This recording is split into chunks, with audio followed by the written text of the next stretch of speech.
Bangladesh sugar refiners অ্যাসোসিয়েশনের একটি সংবাদ বিজ্ঞপ্তি, যেখানে বলা হচ্ছে দেশের বাজারের বর্তমান চাহিদার প্রায় 25% মিটছে ভারত থেকে অবৈধ পথে আসা নিম্নমানের চিনিতে, যার কারণে বছরে ৩,০০০ কোটি টাকার রাজস্ব হারাচ্ছে সরকার।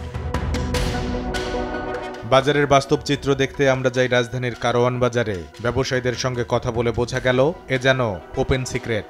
অবৈধ পথে আসা ভারতীয় চিনিতেই চলছে দেশের বাজার, দামও পড়ছে বেশ কম। পার কেজি চিনিতে মিনিমাম 25-30 টাকা কম আছে। যেভাবে হোক বাজারটা তো কন্ট্রোলে আছে। শতকরা 99 জন কিনতেছে হলে মনে করেন যে ইন্ডিয়ান চিনিটা, আর একজন কিনতেছে দেশি চিনিটা।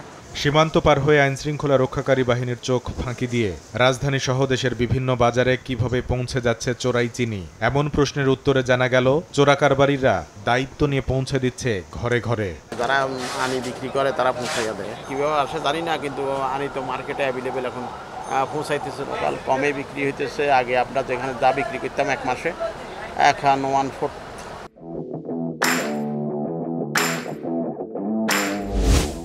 চোরাই চিনির দাপটে বাজার হারিয়েছে দেশে প্রস্তুত করা চিনি। চট্টগ্রামের খাতুনগঞ্জের ব্যবসায়ীরা জানালেন এমন বেহাল বাজার পরিস্থিতির খবর।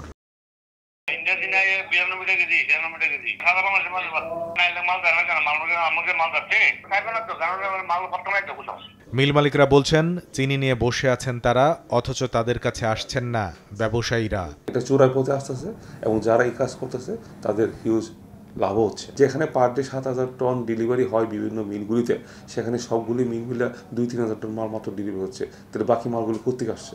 চোরাই চিনি বাজারের নিয়ন্ত্রণ নিলেও নীরব বাজার নিয়ন্ত্রণে চষে বেড়ানো মন্ত্রী, প্রতিমন্ত্রী সহ সরকারি বিভিন্ন সংস্থা, যা বাজার ও দ্বিপাক্ষিক সম্পর্ককে ফেলবে বিপদে, এমন আশঙ্কা অর্থনীতিবিদদের। এখন যে অবস্থাতে আছে সেটা আসলে এমন কিছু পরিস্থিতি তৈরি করছে যাতে করে আমরা আসলে এই যে সিগন্যাল দিচ্ছি আসলে ইনফর্মালি যারা আসলে ইম্পোর্ট করে তাদেরকে, এই বিষয়টা ভালো নয় এবং এটা অর্থনীতির জন্য ক্ষতিকর। একই সঙ্গে দুটো দেশের মধ্যে যে বাণিজ্যিক সম্পর্ক রয়েছে সেটারও নেগেটিভ ইমপ্লিকেশন তৈরি করে। সীমান্ত পাহারায় ব্যর্থ হলে প্রয়োজনে ভারত থেকে কম মূল্যের চিনি বৈধ পথে আমদানির পরামর্শ দিচ্ছেন বাজার সংশ্লিষ্টরা। কামরুল হাসান সবুজ, সময় সংবাদ, ঢাকা।